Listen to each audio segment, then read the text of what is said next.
Kita mulai nggih, Bapak Ibu nggih. Bismillahirrahmanirrahim. Assalamualaikum warahmatullahi wabarakatuh.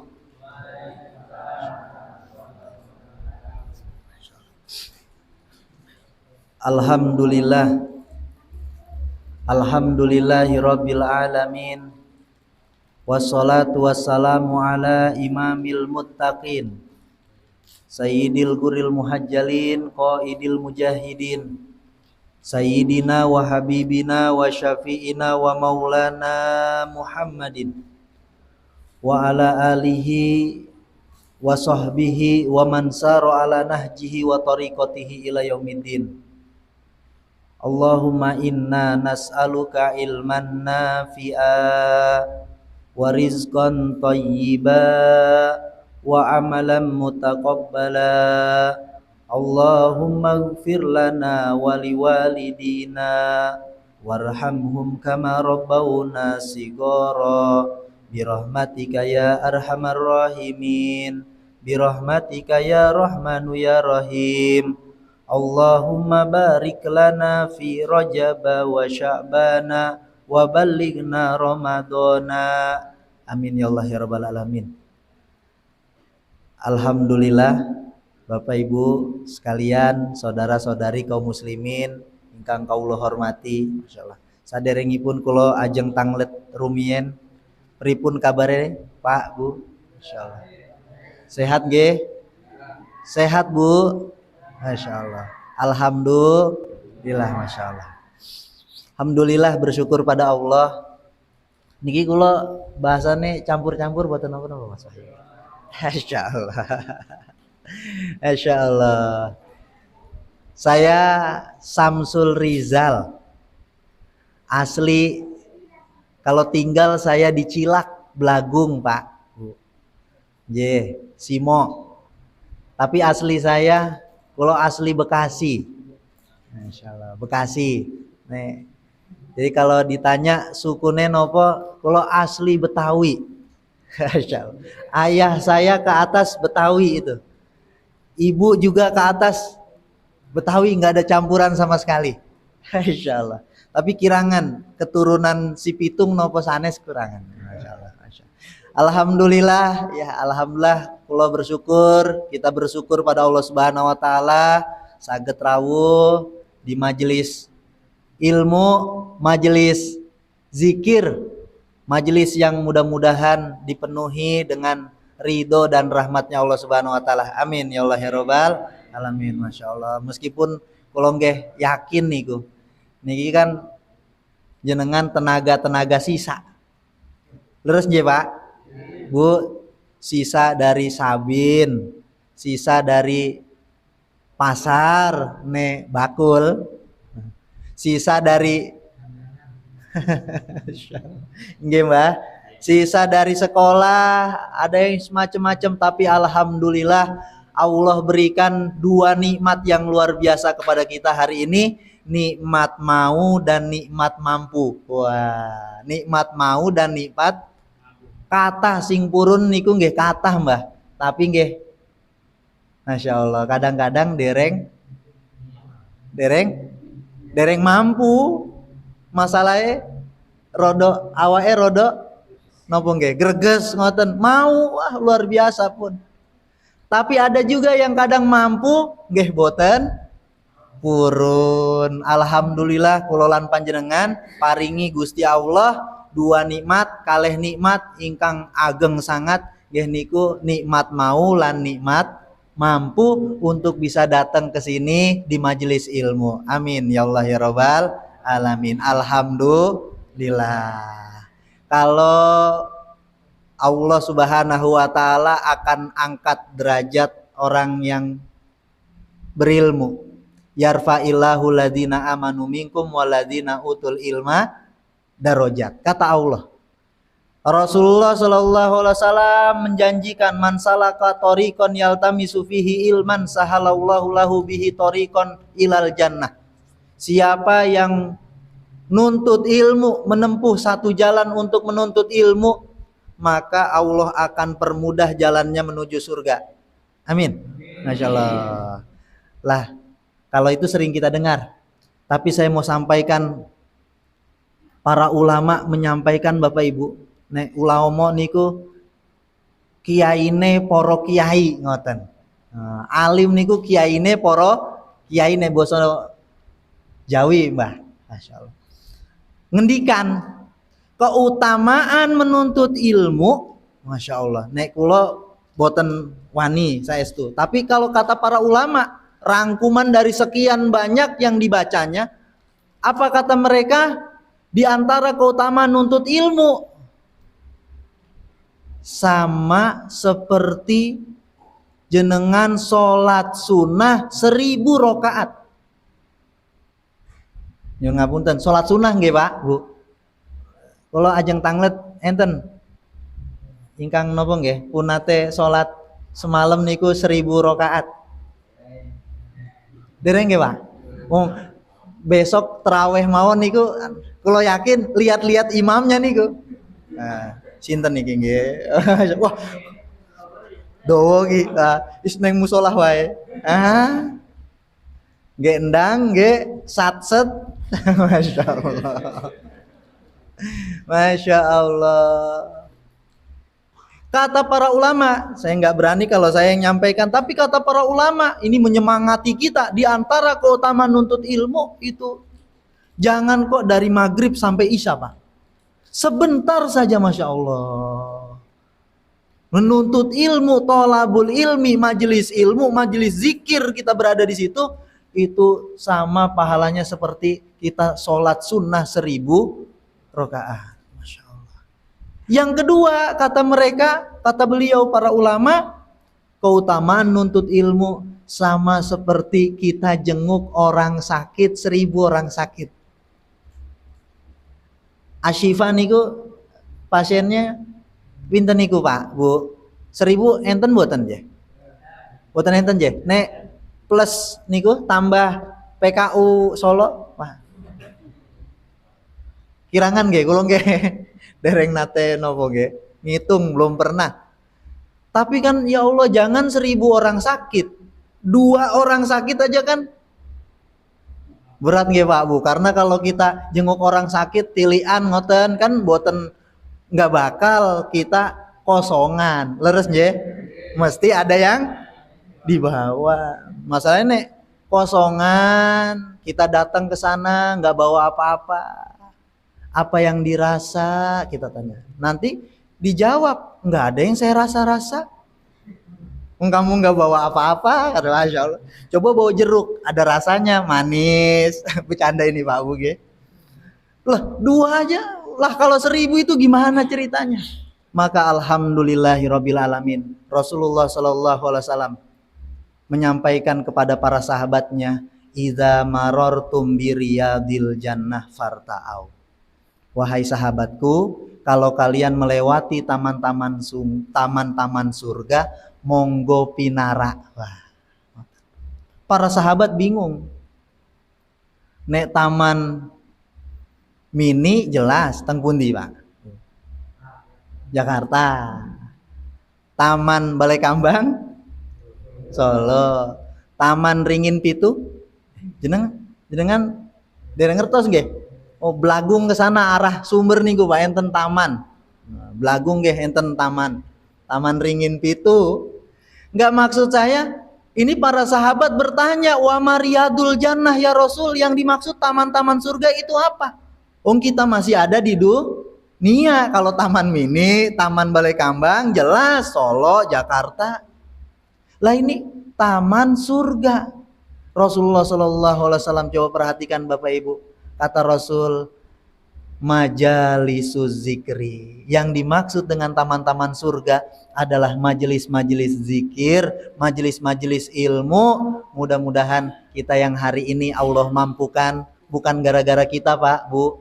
Jangan sombong kita, tapi Allah yang ngasih mampu kepada kita semua ini bisa hadir di sini, bisa hadir di majelis ilmu, di taman surga. Mudah-mudahan kita betul-betul bisa merasakan taman surga yang sesungguhnya nanti. Amin ya Allah ya Rabbal alamin. Masya Allah. Alhamdulillah. Ngoten Bapak Ibu nggih. Masya Allah. Niki rutin Mas Wahyu nggih. Alhamdulillah. Wah, pun pokoknya intine maos ngoten Pak Bu. Ngaji. Kalau saya ingat nek Mbah, Pak mungkin jenengan masih ngalami. Nek saya dulu sampai SD itu masih mengalami budaya Nusantara. Wah. Biasanya nek bar maghrib nopo Mbah? Kalau sudah habis maghrib sampai isya waktunya ngaji. Leres boten niki Pak Bu. Dulu kita nggak boleh, saya punya ayah almarhum sudah meninggal. Keras pokoknya habis maghrib TV mati, nggak boleh. Udah. Nanti habis isya. Jenengan ngalami nggih Mbah? Pak, Bu nggih? Masya Allah. Keberkahan keluarga dulu tuh begitu. Mungkin ya kadang mungkin ada anaknya yang rada-rada bandel mungkin kelihatan, tapi alhamdulillah gedenya soleh, meskipun kadang solehnya nunggu orang tuanya. Innalillahi wa inna ilaihi. Masya Allah. Bapak Ibu yang dirahmati Allah Subhanahu wa taala, kita latihan insya Allah bismillah kita menghidupkan lagi nawaitu. Saya berusaha, saya istri 1, anak 2 masih kecil-kecil. Anak saya yang pertama laki-laki umur 4 tahun, yang kedua laki-laki juga umur 2 tahun Mas Ayu. Masya Allah. Jadi belajar sama bismillah, pokoknya nek boten enten nek saniki kalih umine. Masya Allah. Pokoknya dari habis maghrib sampai isya ngaji. Masya Allah. Mudah-mudahan ya sekarang Bapak Ibu, kalau sekarang kita ngandelin penglihatan kita cuma 2. Leres je? Dia masuk kamar, tutup pintu, kunci pintunya, kita udah nggak tahu. Kuping kita, telinga kita nggih namung kalih. Semuanya terbatas. Maka dekatkan dia dengan Al-Quran. Ngaji aja pokoknya terus udah. Mau baca mau enggak terus ngaji di dalam rumah. Mudah-mudahan Allah turunkan keberkahan. Amin ya Allah ya Rabbal alamin. Bapak Ibu yang dirahmati Allah Subhanahu wa taala. Ini temanya napa nggih Mas Wahyu? Bekal Ramadan nggih. Masya Allah. Ya. Alhamdulillah ini sudah H-min pinten Pak? 8 nggih. Insya Allah nggih. Mudah-mudahan Allah pertemukan kita dengan bulan Ramadan. Amin. Masya Allah. Kalau saya umur 28 tahun, berarti kalau nanti Allah izinkan bertemu dengan bulan Ramadan Pak, berarti itu Allah kasih nikmat ke saya yang ke-28 kali berjumpa dengan bulan Ramadan. Jenengan 30, 40, 50, 60, 70, 80 enten? Mbah? Nyun ngapun. Mbah. Dereng nggih Mbah, Masya Allah. Ya sejumlah umur kula lan panjenengan niku Allah berikan nikmat kepada kita berjumpa dengan bulan Ramadan. Masya Allah. Alhamdulillah. Bapak Ibu, apa sih bekalnya? Banyak sebetulnya. Ibarat kalau kayak saya mau pulang ke mana itu Bekasi, kan banyak yang dipersiapkan. Nah, yang paling inti sehat Pak ya, sehat juga dan lain sebagainya. Bekal ilmu penting betul. Tapi pada malam hari ini karena singkat, bismillah, mari Bapak Ibu, saya mencoba memperbekal buat diri saya pribadi dan panjenengan sekalian, mudah-mudahan ada manfaatnya. Kita berbekal membersihkan hati kita Pak. Karena hati niku nggih ibarat wadah Bu, nyun ngapunten. Hati niku nggih ibarat wadah. Kalau wadah ini reget ngoten nggih Pak, kotor, bo isinya madu yang paling nomor 1 di bumi ini kan madu, minumannya madu yang paling hebat ya. Tapi kalau nyun ngapunten, gelasnya kotor, jatuh di tanah, atau mungkin nyun ngapunten nyemplung di selokan dan lain sebagainya, kira-kira kula lan panjenengan purun boten? Meskipun dikasih madu, boten purun ya Pak, Bu. Kurang lebih seperti itu. Hati kita ini ibarat wadah. Isinya luar biasa, tapi kalau nggak kita bersihkan terlebih dahulu hati kita ini, nah ini yang nanti jadi masalah. Bapak Ibu yang dirahmati Allah Subhanahu wa taala, maka kan sering itu ada spanduk-spanduk itu, ya. Bersihkan hati menyambut bulan suci misalnya begitu. Bagaimana cara membersihkan hati? Kita ke laundry. Kalau ada laundry hati, mungkin disambi. Masalahnya nggak ada laundry hati. Bapak Ibu rahmatullah subhanahu wa ta'ala, paling tidak ini kaitannya kalau sudah membersihkan hati, ini ada dua. Antara hubungan kita vertikal ke atas, habluminallah, kemudian horizontal, habluminanas, pelan-pelan. Dari yang pertama dulu, habluminallah. Bagaimana kita membersihkan hati kita kepada Allah Subhanahu wa taala? Yang pertama adalah dengan kembali kita yakin, betul-betul yakin kepada Allah Subhanahu wa taala tanpa ada keraguan. Karena hari ini semakin berkembangnya zaman, generasi muslim justru malah makin ngeri nih Pak, Bu. Masya Allah. Saya pernah ini guyonan tapi nggih kenyataan ini Pak, Bu. Coba kadang generasi kita muslim ini luar biasa. Dia nanya begini, Ustadz, ya bagaimana? Kalau saya sudah wudhu, ya mau sholat, terus nyun ngapunten buang angin, kentut Pak, Bu, batal nggak? Ya batal. Wudhu lagi, yang dibasuh? Nah, dia nanya begitu Pak, Bu. Yang dibasuh apa Pak, Bu? Kalau kan wudhu batal, hadas kecil nggih, buang angin. Yang dibasuh muka. Yang dibasuh muka. Dia nanya, lah kok bisa? Wah, itu kalau kita nggak bisa jawab itu puyeng juga. Saya bilang ya udah begini, kalau kamu kenapa yang dibasuh muka? Dia nanya begitu, padahal tempat keluarnya bukan muka. Masya Allah, saya jawab ya. Kalau kamu kentut di depan umum, yang kamu tutupin mukamu apa?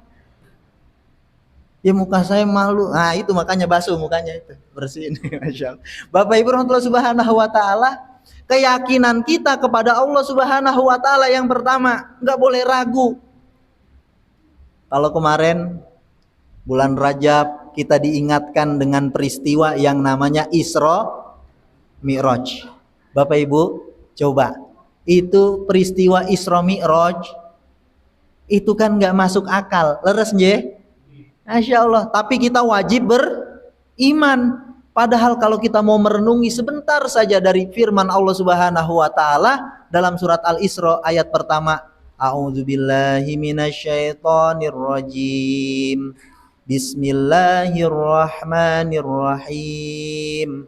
Subhanalladzi asra bi abdihi lailam minal masjidil harami ilal masjidil aqsa. Subhanalladzi, maha suci zat, maha suci Allah zat yang asra itu artinya memperjalankan. Jadi yang memperjalankan sinten Pak, Bu? Bi abdihi, hambanya, yaitu Nabi Muhammad. Jadi saya mau tanya, yang aktif siapa, yang pasif siapa? Yang aktif Allah Subhanahu wa ta'ala. Jadi kalau bahasa saya, yang aktif Allah, Nabi Muhammad terima jadi. Dulu Abu Jahal, Abu Lahab kan gak pada percaya bahwa Nabi melakukan perjalanan di malam hari dari Masjidil Haram ke Masjidil Aqsa. Lanjut lagi Pak, ke Sidratul Muntaha. Kata mereka mana mungkin. Karena Abu Jahal, Abu Lahab logikanya logika manusia. Padahal ini maunya siapa? Allah Subhanahu wa ta'ala. Baik, saya kasih logika begini Bapak Ibu, biar sama-sama paham ya insya Allah. Saya besok misalnya harus pulang ke Bekasi. Oke, bismillah, saya beli tiket, berangkat dari sini jam 7 sampai di Kartosuro, terminal, naik Agramas, misalnya biasanya begitu Pak, jam 8. Saya pakai baju ini Pak nih, buat ngaji saya. Roti nggak saya makan, di jalan saya makan dikit, air saya masukin sini, saya gantung di rumah, semut masuk, ada semut masuk, jatuh. Satu misalnya Pak, sini. Saya pakai berangkat ke Bekasi. Sampai di sana mau saya cuci sampai di Bekasi. Saya berangkat jam 9, sampai di Bekasi jam 5, mau jam 6, mau maghrib. Kurang lebih 8 jaman kurang lebih Pak, ya. Akhirnya sampai di sana, itu semut keluar sebelum saya cuci. Akhirnya kenalanlah sama semut-semut yang Bekasi. Mut. Iya, kamu orang mana? Saya orang Solo. Saya orang Boyolali. Loh, kamu kapan berangkat dari Boyolali? Tadi jam 9 pagi. Yura mungkin. Melaku muai. Ngoten Pak, nggih? Nyambung nggih? Kalau di kalangan semut yang nggak nyambung, tapi masalahnya semutnya ikut yang mau saya. Walillahi masalul a'la. Ini kurang lebih seperti itu. Isra Mi'raj itu maunya Allah Subhanahu wa taala. Kalau Allah mau, apa yang tidak, apa yang mustahil bagi Allah. Nyambung Bapak Ibu nggih? Anak, kita semua anak ini. Anak adalah akibat. Sebabnya bapak dan ibu. Karena ada bapak, ada ibu, maka ada anak. Itu maunya kita. Tapi maunya Allah. Nabi Adam punya bapak Pak? Bu, Nabi Adam ada bapaknya enggak? Kecuali Adam Jordan. Adam Jordan ada bapaknya. Kalau Nabi Adam enggak ada bapaknya. Bapaknya enggak ada, ibunya enggak ada. Tapi Nabi Adam ada. Allah mau. Nabi Isa alaihi salam ada ibunya. Bapaknya?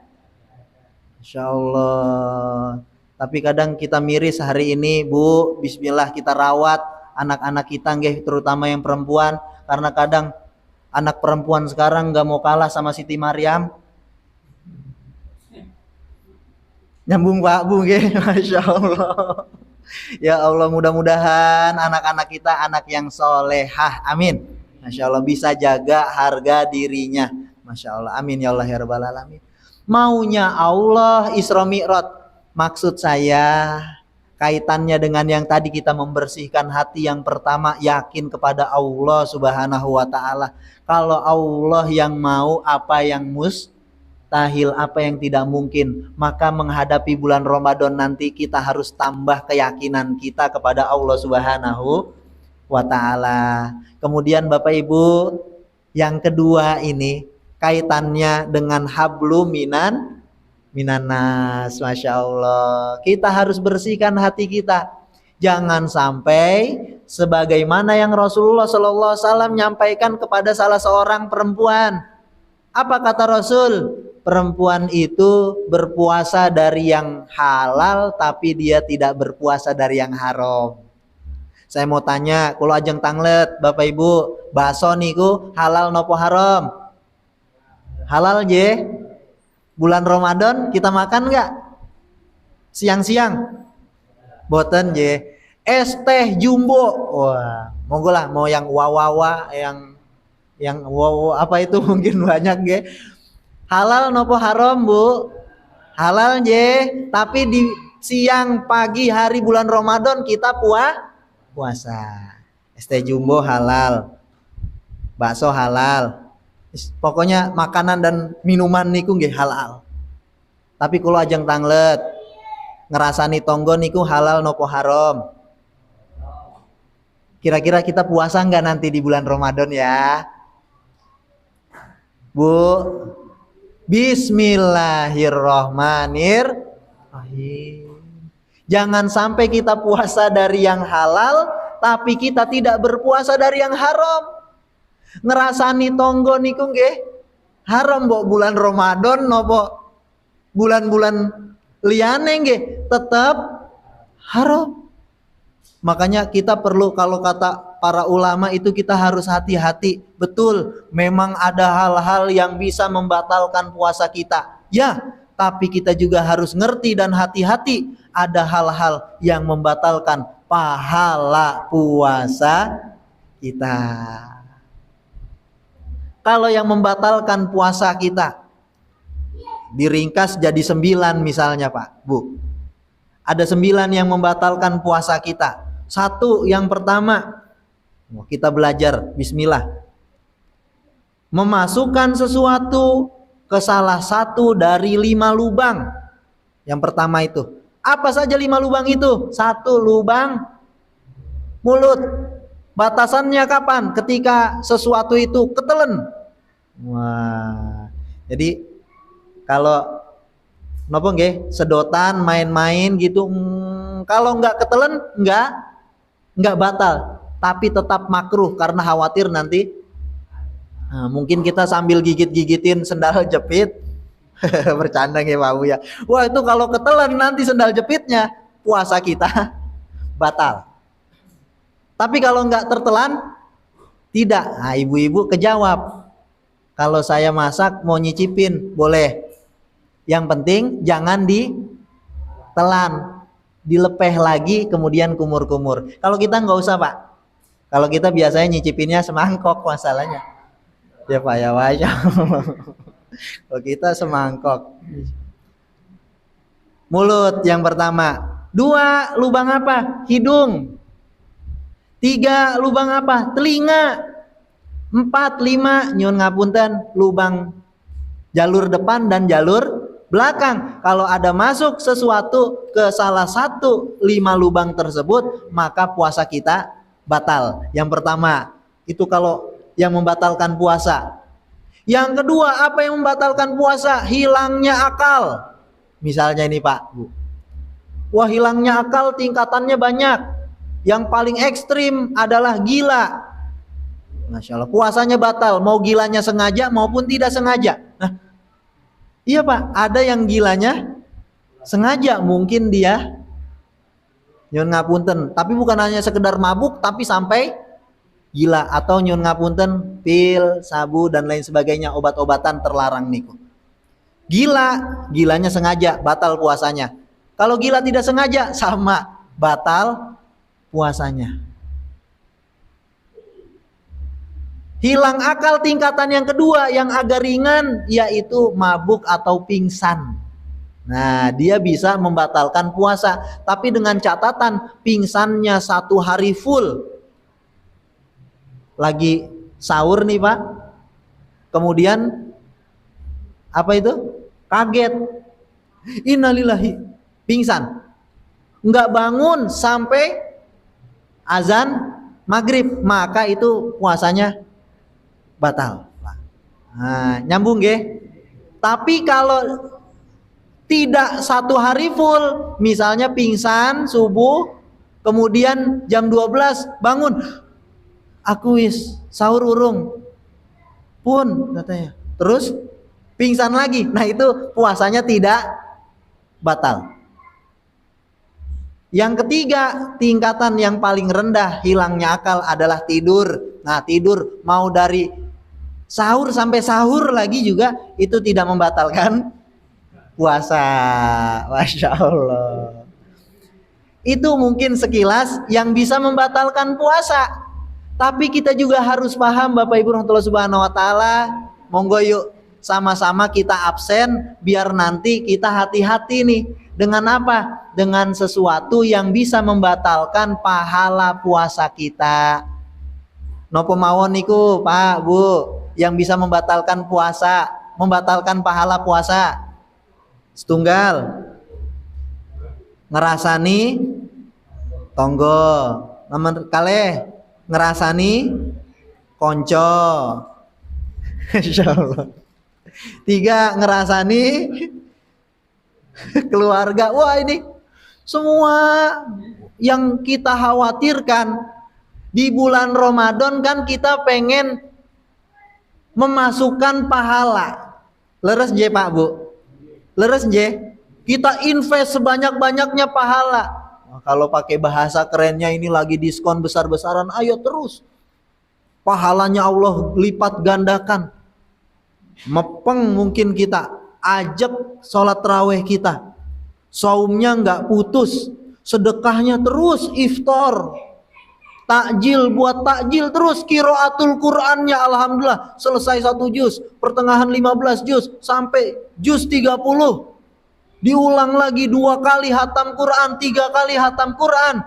Tapi yang sungguh disayangkan, khawatirnya kalau kita nggak hati-hati, nanti pahala itu kita bagi-bagi.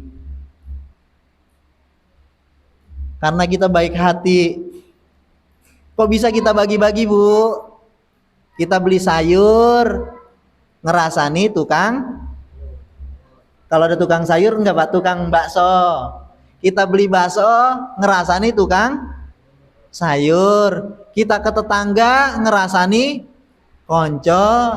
Ketemu konco, ngerasani tonggo. Mangke yang awalnya kita di bulan Ramadan harusnya mengumpulkan banyak-banyak pahala, tapi justru mangke malah pahala kita bagi-bagi karena kita tidak hati-hati. Ngoten nggih Bapak Ibu nggih? Siap nggih? Masya Allah, ini udah Sya'ban, udah di akhir Sya'ban. Kalau para ulama kita memberikan permisalan, Rajab itu kan, Rojab kemarin itu bulan waktunya kita menanam. Sya'ban waktunya kita nyiram, mupuk, gimana? Terus dirawat. Ramadan waktunya panen. Maka masih ada kesempatan ini, monggo sama-sama kita berusaha. Bismillahirrahmanirrahim. Ya Allah, nawaitu pun Pak Bu, bismillah. Modalnya gimana pun ikhlas. Rasulullah SAW, alhamdulillahnya agama Islam niku Pak Bu, agama Islam itu tidak memperbolehkan kita didikte oleh sosial. Maksudnya didikte oleh sosial niku ngoten. Orang jahat sama kita, akhirnya kita jahat sama dia. Islam nggak boleh begitu. Bagaimana Rasulullah SAW mengajarkan? Cuma memang butuh latihan ini Pak Bu. Hati kita ibaratnya kalau kita ngerasa, oh ini sedang sakit hati saya, iya. Oh kalau sakitnya ringan, obat warung. Oh rada lumayan, pergi ke dokter Pak. Tapi kalau ternyata dia memang butuh dioperasi, operasi. Kapan ngoperasinya? Malam hari. Di sepertiga malam. Doa sama Allah, ya Allah, kok lisan saya ini gak berhenti ngerasani orang lain ya Allah. Kenapa kok sifat sombong ini gak pergi-pergi dari saya? Ya Allah, kenapa kok hasad, iri, dengki? Masya Allah, alhamdulillah. Hujan dikit Mas. Allahumma shayyiban nafi'ah. Kok masih ada dalam diri saya? Kita operasi, minta mohon doa sama Allah. Mudah-mudahan virus, penyakit, kan ini penyakit. Leres nopo boten Pak Bu? Namanya saja penyakit hati. Insya Allah. Lah kira-kira kita milih sakit hati nopo sehat hati? Insya Allah. Bismillah nggih. Aduh, saya sakit hati, jangan, nggak usah. Saya sehat hati, bismillah. Emang butuh pengorbanan yang luar biasa ini Bapak Ibu rahmatullah subhanahu wa ta'ala. Tapi insya Allah kalau kita sudah biasakan, ya Allah, nanti kita nggak ada urusan dengan manusia. Kenapa kamu berbuat baik sama dia? Karena biar Allah nurunkan ridhonya, biar Allah nurunkan rahmatnya. Maka nanti kita berbuat baik kepada orang yang baik sama kita, kita berbuat baik juga kepada orang yang mungkin kurang baik kepada kita. Pak, Bu, masih kedengeran nggih suara saya nggih? Nek jenengan bawain makanan, takjil, iftar, kepada tetangga yang biasa bawain makanan, niku biasa, lanjutkan. Tapi nek kita bisa bawakan makanan kepada orang yang pesta wae ra tau ngundang. Nyun ngapunten, Bu, kalau kita bawain makanan kepada orang yang gak pernah bawain makanan kepada kita, itu yang luar biasa. Hadis Rasulullah SAW. Apa kata Rasul? Sil, sambunglah silaturahmi. Tapi kadang diputus di situ hadisnya. Padahal ada lanjutan hadisnya. Sil man koto aka. Allahu Akbar. Kata Rasulullah SAW, niki sunnah Rasul, Pak. Bu, kalau sunnah Rasul jenggot, saya berjenggot juga ini, Pak. Nggak pakai modal, ntar tumbuh sendiri. Lurus sih, Pak. Tapi ada sunnah Rasul yang memang pakai modal, pengorbanan. Apa itu kata Rasulullah SAW? Sil, sambunglah silaturahmi, man koto aka, kepada orang yang memutus silaturahmi kepadamu. Insya Allah, Pak, ajaran Rasulullah ngoten, Pak. Bu, ajaran Rasulullah, sambunglah silaturahmi kepada orang yang memutus. Masya Allah. Tapi kalau begitu nanti enak, Pak, kita nggak ada musuh, kita nggak ada urusan sama orang. Orang mau suka sama kita, alhamdulillah. Orang nggak suka sama kita, ya alhamdulillah. Karena yang kita cari bukan ridhonya manusia, ridhonya Allah Subhanahu wa Ta'ala. Bapak Ibu rahmatullah Subhanahu wa Ta'ala. Coba Pak, Bu, memang harus latihan sama-sama nggih. Bismillahirrahmanirrahim.